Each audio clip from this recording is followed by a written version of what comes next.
Hi everyone, this is Shahzad and you are watching my YouTube channel Shahzad from Canada. अभी जी मैं outing के लिए आया था यहाँ बाहर विंच पार्क में, तो यहाँ पे देखा एक फेस्टिवल चल रहा है, तो मैंने कहा इसका एक जो है वो रिकॉर्डिंग बना के आप लोगों के साथ शेयर करते हैं। So this is Bangladesh Canada association of Calgary. इन्होंने जो है कोई इवेंट्स यहाँ पे ऑर्गेनाइज किया है। आई थिंक ये सारे लोग जो हैं वो बांग्लादेश कम्युनिटी से हैं जो यहाँ पे कनाडा में है। So this is very wonderful, बड़ा अच्छा लोग एंजॉय कर रहे हैं, बैंड भी चल रहा है, सुनाते हैं आपको साथ साथ। तो जी दिस इज़ क्वाइट इंटरेस्टिंग। मैं अभी यहाँ पे रुका था तो मैंने ये देखा है UC mass education with a difference. ये ट्रॉफीज़ आप देख सकते हैं। तो मैंने थोड़ी इन्फॉर्मेशन सर लोगों से लेना चाहा, तो इन्होंने बड़ा अच्छा गाइड किया और बताया भी है। इनफैक्ट मैंने भी ये ले लिया है और मैं भी अपने बच्चों को यहाँ पे भेजूँगा। ये बेसिकली ये है कि जो मेंटल स्किल्स को इन्हांस करने के लिए एक प्रोग्राम है जहाँ पे जाके बच्चे जो है वो लर्न करते हैं और उसके बाद कंपटीशन में पार्टिसिपेट कर सकते हैं, जहाँ पे मैथ्स के क्वेश्चंस को सॉल्व करेंगे एक गिवन टाइम ड्यूरेशन के अंदर, और फिर जो है वो इनाम जो है वो विन कर सकते हैं। This is really interesting. Thank you so much boss.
কিছুই খাবো না, এগুলো বছরে 2 ঈদে খেলে পাবো, আর বাকি অন্য মধ্যে টুথব্রাশ করবো আর পরিষ্কার।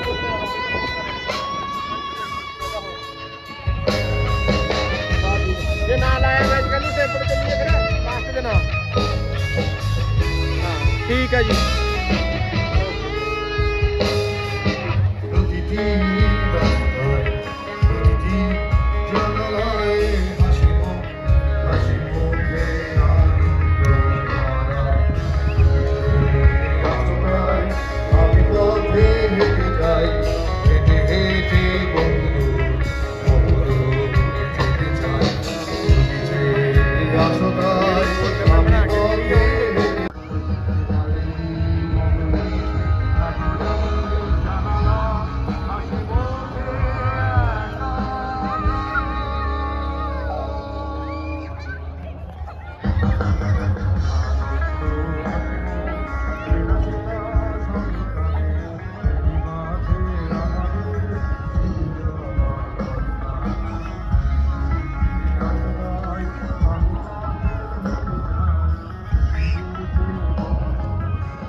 हाथ शूट